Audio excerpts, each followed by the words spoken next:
Congress party ने मुझे दिल्ली से प्रत्याशी बनाया है, तो मैं दिल्ली की जनता का आभार व्यक्त करना चाहता हूं, उनको कोटि कोटि धन्यवाद देना चाहता हूं। जो हमारा न्याय पत्र है उसके संकल्पों को लागू करने की हम कोशिश करेंगे, उनके उम्मीदों पर खरा उतरने का प्रयास करेंगे। 10 साल से वो सांसद हैं, तो वो बताएं नॉर्थ ईस्ट की जनता को, नॉर्थ ईस्ट दिल्ली की जनता को कि 10 साल में उन्होंने क्या किया है। मुझे लगता है कि दिल्ली में भाजपा जो है कोई काम नहीं करती है। कांग्रेस के कई सारे जो हारे हुए नेता हैं उनको ईडी का डर दिखा करके, सीबीआई का डर दिखा करके भाजपा में शामिल करा लिया है। सबसे पहले तो डॉक्टर बाबा साहब भीमराव अंबेडकर जी की जयंती के मौके पे मैं नागपुर में था, महाराष्ट्र में था, और उस वक्त खबर आई कि कांग्रेस पार्टी ने मुझे दिल्ली से प्रत्याशी बनाया है। तो मैं दिल्ली की जनता का आभार व्यक्त करना चाहता हूं, उनको कोटि कोटि धन्यवाद देना चाहता हूं। मैं आभार व्यक्त करना चाहता हूं दिल्ली प्रदेश कांग्रेस कमेटी के हमारे सभी कार्यकर्ताओं का, सभी नेताओं का, सभी पूर्व विधायकों का, सांसदों का, मंत्रियों का कि उन्होंने ये फैसला लिया है। इससे एक जो है मैसेज जाएगा देश में कि हम मजबूती से जो है लोकसभा चुनाव लड़ रहे हैं। और इसी मौके पे हम धन्यवाद देना चाहते हैं हमारे कांग्रेस पार्टी के शीर्ष नेतृत्व का कि उन्होंने मुझे योग्य समझा है। दिल्ली की जो देश की राजधानी है वहां से प्रत्याशी के तौर पे खड़ा करने का फैसला उन्होंने लिया है, उम्मीदवार बनाने का। निश्चित तौर पे जो है हम उनकी उम्मीदों पर खरा उतरने की कोशिश करेंगे।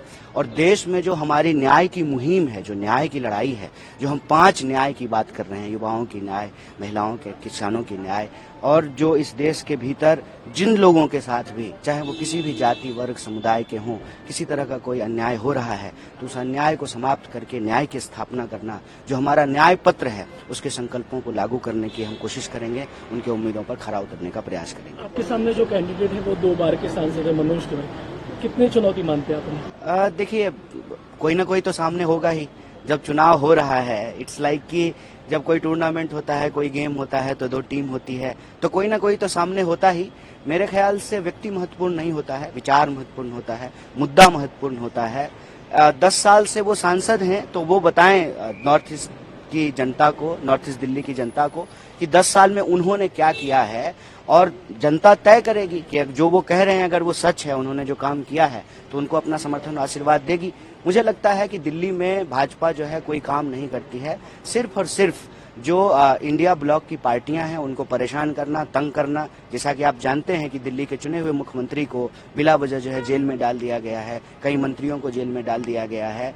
तो जो एक चुनी हुई सरकार है उसको अस्थिर करने का प्रयास किया जा रहा है। तो कहीं ना कहीं ये दिल्ली का अपमान है, दिल्ली के आम लोगों का अपमान है। दिल्ली के अंदर जो लोकतांत्रिक प्रक्रिया है उसका मजाक उड़ाया गया है। मुझे लगता है कि इन चीजों का सवाल जो है, इन चीजों पर जनता जरूर पूछेगी और इसका जवाब जो है माननीय सांसद जी को देना पड़ेगा। पिछले बार आप जिनके खिलाफ चुनाव लड़ते उनका एक बयान अभी आया, गिरिराज सिंह कह रहे कि जिन्हें रिजेक्ट कर दिया उन्हें कांग्रेस ने उतारा। अभी ये बात तो उनके ऊपर भी लागू होता है। बहुत सारे ऐसे लोग हैं जो कांग्रेस पार्टी में चुनाव हार गए थे और अभी जो है पलक पावरे बिछा करके, जो है रेड कारपेट बिछा करके उनका भाजपा में स्वागत किया जा रहा है।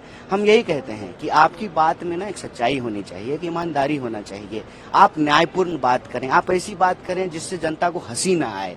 अब बताइए वो किस मुंह से ये बात कह रहे हैं, जब वो खुद ही जो है कांग्रेस के कई सारे जो हारे हुए नेता हैं उनको ईडी का डर दिखा करके, सीबीआई का डर दिखा करके भाजपा में शामिल करा लिया है। तो मुझे लगता है कि ये सब भटकाने वाली बात है। वो इसी तरह के भटकाने वाले बयान देंगे, वो इधर उधर की बात करेंगे। हम रोजी रोटी, कपड़ा मकान पे टिके रहेंगे, हम आम लोगों के विकास के सवाल पे टिके रहेंगे, हम आम लोगों के न्याय की बात पे टिके रहेंगे। हम उनकी इधर उधर की बातों में फंसने वाले नहीं। प्रधानमंत्री का एक बयान कल का, टुकड़े टुकड़े ज्ञान का सुल्तान कह दिया कांग्रेस को। अब देखिए, जब चीफ ही ऐसी बात करेंगे तो स्वाभाविक रूप से जो है उनके बाकी कमांडर जो है वो वही भाषा बोलेंगे।